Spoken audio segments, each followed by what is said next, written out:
కొన్నొద్దుల కిందట ఎర్రన్నలు ప్రపంచ బ్యాంకుకి పెద్ద కస్టమర్ చంద్రాల్ సారే అని అనేటోళ్ళు. సరే గాని ఇప్పుడు మీ అందరికి బ్యాంక్ ఖాతాలు ఉన్నాయా? ఖాతాలు ఉంటేనే కదా ఏ బ్యాంక్ అయినా లోన్ ఇచ్చేది. ఇగో మన సర్కారు కూడా చంద్రాల్ సార్ చూపెట్టిన బ్యాంకులా ఖాతా తెరవబోతున్నది. కానీ పైసలు వేసేదందుకు కాదు, అకౌంట్ తీయకముందే అప్పు అడిగేదందుకు. కేంద్ర పౌరులు మన మీద చిన్న వసూపై చూస్తున్నారని బెంకుల ముత్తాత ప్రపంచ బ్యాంకుకు అప్పుల జోల పట్టింది మన సర్కారు.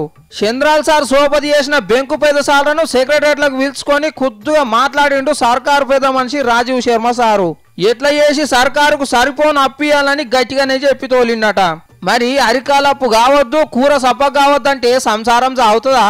అసలే మన సర్కారు ఇంటింటికి నల్ల నీళ్లు, మొలకకు కాలువ నీళ్లు, కన్ను కొట్టని కరెంటు, అద్దాల నగరాలు, అందాల రోడ్లు, కేజీ టు పీజీ బడి హాస్టళ్లు, కంప్యూటర్ల గ్రామ పంచాయతీలు, కొత్త కొత్త ప్రాజెక్టులు, ఫ్యాక్టరీలు, గిట్ల దునియాలో ఎవ్వరు చేయని పనులను ముంగటేసుకునే. మరి అవన్నీ ఉత్తగానే అయితే ఎంతగానో మంది దగ్గరకే మంది పట్టుకపోయి అమ్మినా చీప్ లిక్కర్ తోని చిల్లు పడే కథ అవుతుండే గల్లబెట్టకు. అందుకే అప్పు తెచ్చైనా మనకు పప్పు కూర ఉండాలని చూస్తున్నది సర్కారు. అడిగినంత అప్పిస్తే సర్కారు కుండల ఎలినా కొద్ది తెరుపుకుంటా పోతామని మాట ఊడిచ్చిన్నట రాజీవ్ సారు. ఇక కేసీఆర్ సార్ పెట్టిన పథకాల పేర్లకే అవార్డుల మీద అవార్డులు వస్తున్న సంగతి ఎరికే కాబట్టి జల్దీగానే అప్పు శాంక్షన్ చేసేటట్టే ఉన్నారు మోడీ సార్ పచ్చముద్ర వేయంగానే.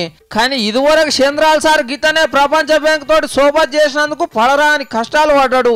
మరి పరిస్థితి రాకుండా చూసుకోండి సారు అని సలహా ఇస్తున్నారు ఆ బ్యాంకుల్లో ఇకమతలు ఎరకాయనోళ్ళు.